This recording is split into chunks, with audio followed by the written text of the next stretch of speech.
Mabuting lalaki pala itong si Ibarra. Sigurado ka ba dyan? Opo, padre. Sa tingin ko, mabubuti ang kanyang mga hangarin. Kung mapapangasawa niya si Maria Clara at magigimbanan niya si Kapitan Tiago, abay, buo-buo siyang magiging atin. Makakatulong siya sa ating korporasyon at kapatiran. Kung hindi naman, sana'y lumantad na siya bilang kaaway natin. Mas mabuti na rin ang mga pag-atake kaysa sa pangasipsip. Mananatili lamang ang ating kapangyarihan kung tayo paniniwalaan. Dito, naipakita ng mga pari ang korupsyon na gaganap at mga nakataming gulo sa pagitan ng pamahalaan at simbahan. Kung tayo'y kakalabanin, sasabihin ng pamahalaan na hadlang tayo sa minimithing kalayaan mga Pilipino. Kaya dapat tayo manatili rito. E paano po kung pakinggan sila? Hindi sila pinapakinggan. Paano kung ang kininang pamahalaan ang ating mga pinaghirapan? Kailangan tayong kalabanin upang hindi na rin tayo maloko. Baka tayo bumagsak kagaya ng pagbagsak natin sa Europa.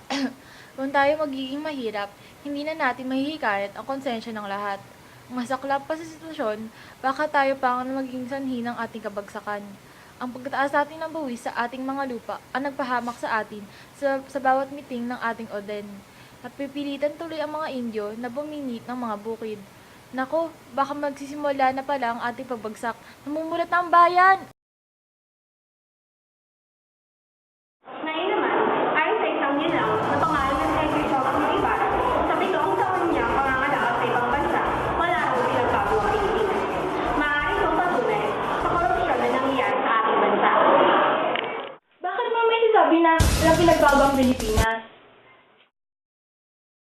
Hindi pa nalalagtan ng bato ang mga kalye at wala ring nangyari sa punong dalisay sa San Gabriel. Higit pa rito, parang lalong pumangit ang eskolta.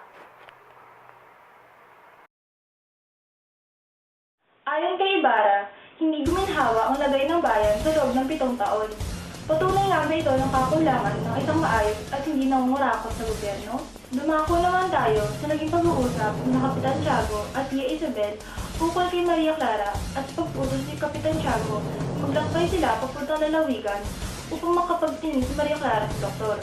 At iniutos din ni Kapitan Tiago na pumunta si Tia Isabel at Maria Clara sa biyadero upang kunin ni Maria Clara ang kanyang mga gamit. Sumasang-ayon ako sa katwiran ng doktor. Hindi na maganda ang iyong kalagayan. Napakaputla mo. Kailangan mo pumunta sa lalawigan na may sariwang hangin. Saan ang ibig mong puntahan? Malabon o San Diego?